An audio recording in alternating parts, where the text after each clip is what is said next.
So first of all, thank you so much for meeting with us. We really appreciate it. I guess just getting right down to it, why are you running? Well, first of all, thank you for this opportunity. Yeah. I love to be here at the Cal Poly campus. I attended Cal Poly for 3 years, and it was just a special place in my heart.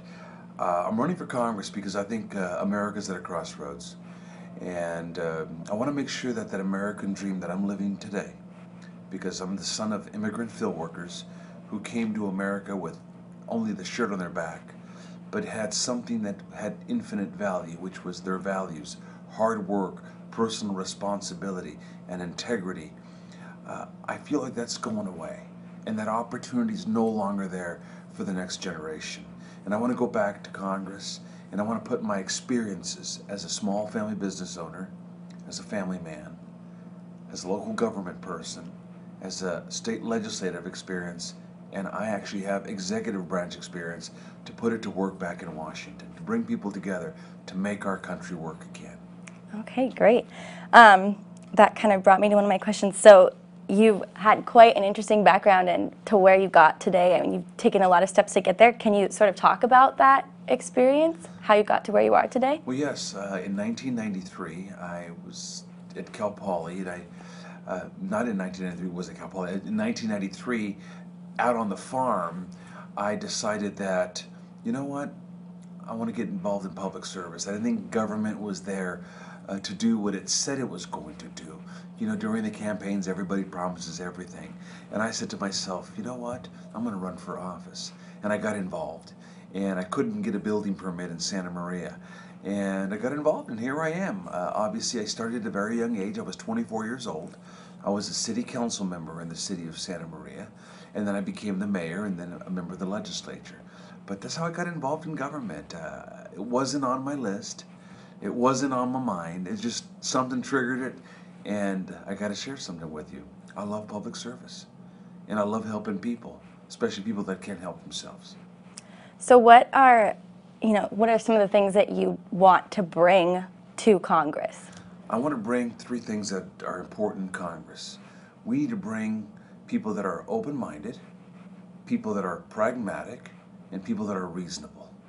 And the people that are more worried about governing and making America work than to this get involved in this hyper-partisan political stuff that goes on back in Washington, where Republicans say one thing and Democrats say another, and they fight each other, and at the end of the process, we have nothing. So I want to take some good leadership, some strong leadership skills that isn't worried about who's going to get the credit. We're just going to get the job done for the people we represent. I think we could definitely use that. So what sort of local connections do you have since you did start in Santa Maria and locally? Like, how will that help you? I was born and raised in this district. This is my district from the standpoint that I was born in a small ranch in Santa Maria, but I'm connected to it. I was raised on a ranch. I was picking strawberries, cutting broccoli and cauliflower, and moving sprinkler pipes, and doing all the things that young kids that are raised on a ranch do. And I bring that local perspective that I want to take back to Washington, and let people know that San Luis Obispo County is a very special county with, obviously a lot of tourism, a lot of great wines, great agriculture, great tourism, high tech now. And that same thing carries down, obviously, into Santa Barbara County, but obviously San Luis Obispo has something else that's very, very special. It's got Cal Poly San Luis Obispo. It's the crown jewel, and it's just beautiful. Definitely. So you attended Cal Poly, you majored in crop science. Yes. So what did you learn during your time at Cal Poly, and has that impacted some of the decisions that you've made and some of the decisions that you hope to make? Sure. I mean, obviously, Cal Poly is learn by doing. And I lived at the crops unit here, right across the football stadium. And I worked at the crops unit, at the crops house. And I learned a lot here. And obviously, I didn't complete everything, but I can honestly say that it gave me my foundation and my platform to get me to go back and to raise a family. Because my father's farm wasn't growing because he didn't speak English. And when I left here, I can tell you we took it to another level. And Cal Poly is a lot of my background, a lot of my backbone that's given me the opportunity to lead. It taught me how to say a few words, and it taught me everything. Great. So, sort of while we're on the topic of Cal Poly and school, is there any certain steps that you think you're going to take to try to sort of fix our education system? Right now, we have a lot of teacher strikes taking place. Our tuition just keeps on increasing. Classes are being cut. Financial aid's being cut. The amount of funding that the state's giving to us is all being cut. So what sort of things are you going to do to fix all of that? Well, look, first of all, we have a crisis in confidence in America. And when there's a crisis in confidence, small family business owners don't invest more money. Businesses don't hire more people. They don't create more jobs. So that's why we have such a high unemployment. What I'd like to do is to have our economic stability, to have our small businesses give them some certainty in order for them to grow. And once they grow, we'll get people off of unemployment. People will be working, they pay more taxes. And when we have more taxes coming in because there's less unemployment, I can tell you that I think we can get back to where we can have a government that works. There's no secret. I was on this state board of trustees. I was a regent of the University of California, and I was also a trustee on the CSU. And I never voted for increases in tuitions because I never thought that it was the fault of the students that Sacramento was spending way too much money. Also in Washington, they're spending way too much money, and we're never going to catch up. We got to get our economy back on track so we can get back to funding the basics, and obviously higher education is very important to me. So are you going to try to get anything specific passed to achieve all of that? Well, in Washington, obviously the University of California is run from the state, and so is CSU, the California State University system. But Washington can help by giving an economy that grows and less regulations. And when economy grows, businesses grow, and when businesses grow, there's more revenues, there's more taxpayers, and I think it's important that we do that. Okay.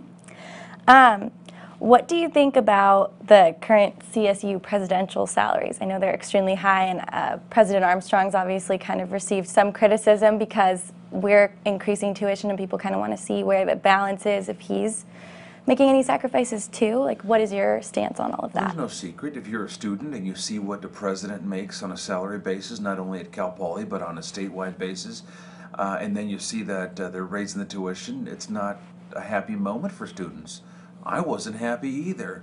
I can tell you that President Armstrong is a very qualified, and I think is going to make a great president for not only Cal Poly but for the state of California. And I think I should say that we are competing with other universities across America to get the best and the brightest. My biggest issue was in the past with CSU was not disclosing what presidents were making or disclosing part of what presidents were making. Now CSU is disclosing everything, and I think we're on the right path. Transparency is definitely really key. So then on a broader level, what do you think about our education system throughout the United States? What do you think needs to be improved there? Well, it's obviously not being funded to the national average. We're talking about California, K through 12, and we have a university system that every day is taking cuts, and it's unfortunate. And it's taking cuts because Washington can't get their act together, because there's no certainty coming out of Washington. Nobody knows what's going to happen tomorrow, so businesses aren't hiring more people. People are getting laid off, and the resources aren't there. I want a vibrant economy. I want an economy that's working hard. I want there to be some certainty for small family businesses. I want less regulations. I want to relook at Dodd-Frank. I want to start over on the Affordable Care Act.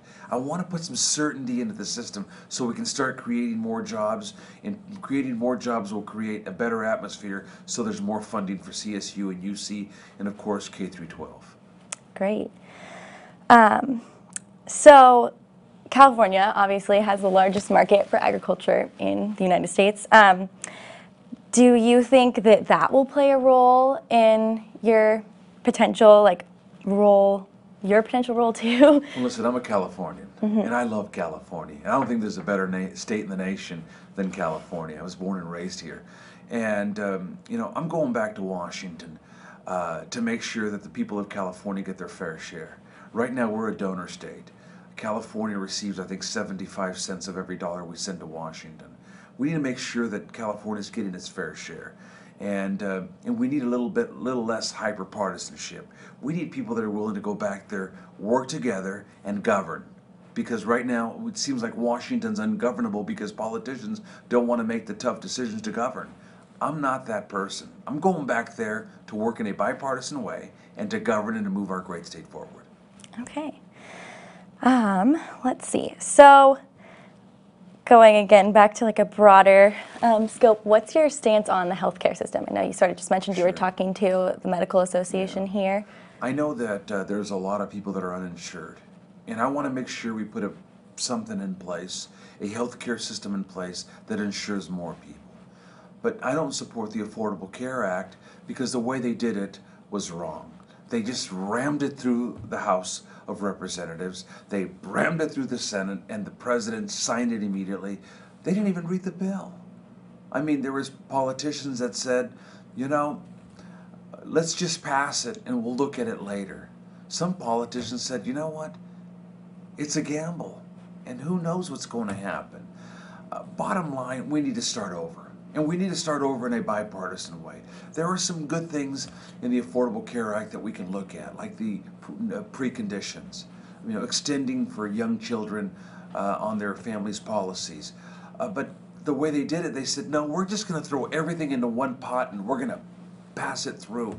We're not even going to read the bill. They did it the wrong way. It wasn't even bipartisan. So I say, let's start over and let's eliminate the mandate. There's a mandate now. If you're a young individual and you don't have insurance, they're going to fine you $1,000 for not having insurance. Well, I look at it this way. If you don't have a job and you can't afford it, you're not going to buy it. So it's just not right. They also did an independent payment advisory board. They did a panel of 15 people, Lindsay, unelected, unaccountable people. Why did Congress do that? So if someone goes to the doctor, doesn't get the care that they feel that they deserve or the right care, Congress people are just going to blame the IPAB board. They're going to say, you know what, it's not us, it's this board that made the decision. They said 3 things were going to happen. They said premiums were going to go down, but they didn't. They said it was going to create more jobs. It has not. And they said you were going to get to keep your own doctor. You can't. So it's broken. Let's start fresh in a bipartisan way, and let's come up with a solution. Even if it's a small solution, but take little bites at the apple, but eventually get to where we want to go. Congress wanted to do everything overnight, which, you know, I can understand where they something noble, let's do it. But government was designed to move slow. It's the way the founding fathers designed our government. It's definitely not a quick fix, that's for sure. So also, do you have any sort of maybe rough plans to help improve the economy? Sure. Yeah. I think the first thing we need to do is lift the spirits of the American people and just start talking about optimism and that tomorrow's a better day. And you're going to start by, you know, giving them a little certainty. See, when you give businesses certainty, they invest. There's a lot of money in America. There's a lot of money offshore. There's a lot of money in cookie jars that people just aren't spending because there's no certainty from government. And what does Washington do? Washington comes down and says, you need to do that, you need to do that, so people don't grow. So what do we need to do? I think the first thing we ought to do is start over on the Affordable Care Act. That'll give some certainty and come back slowly. We need to eliminate Dodd-Frank. It's too burdensome. It's redundant. Businesses won't invest. Banks won't loan people. Why? There's no certainty. I think we need to lower the tax rate. I mean, the tax rate needs to be lowered. And you know what? I don't know what the right number is, should be lowered, but we should lower it and keep it there for 5 years. That'll give some certainty. I also believe we need to have some less regulations and lift the spirits of the American people. Energy. We need an energy plan. We need to invest in renewables, but we should only invest in R&D. We shouldn't get involved in this cronyism where you give millions and hundreds of millions of dollars to startups that are never going to make it. And I think lastly, we need to fix the tax code. It's too big. It's It's nobody understands it. And when I say nobody, accountants don't. I mean, I didn't realize that the person that runs the IRS has to hire somebody to prepare their taxes. I mean, 70-something thousand pages, it needs to be fixed. So all those things, put them together, I think we would be on our way and start to stimulate the economy of America. Great. Well, I guess we've covered a lot of information, but since I think our goal with these stories is to get people to know people of District 13. So is there anything, or 24, my gosh, sorry. So is there anything you would want to add, like that I didn't cover, that would say something about you?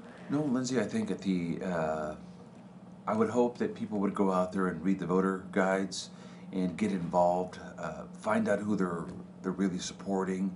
I hope that they would give me an opportunity to serve, and I'll tell you why. I think I have the qualifications and the experiences to turn this country around. I have the qualifications of knowing how to start a small family business and the qualifications of a job creator.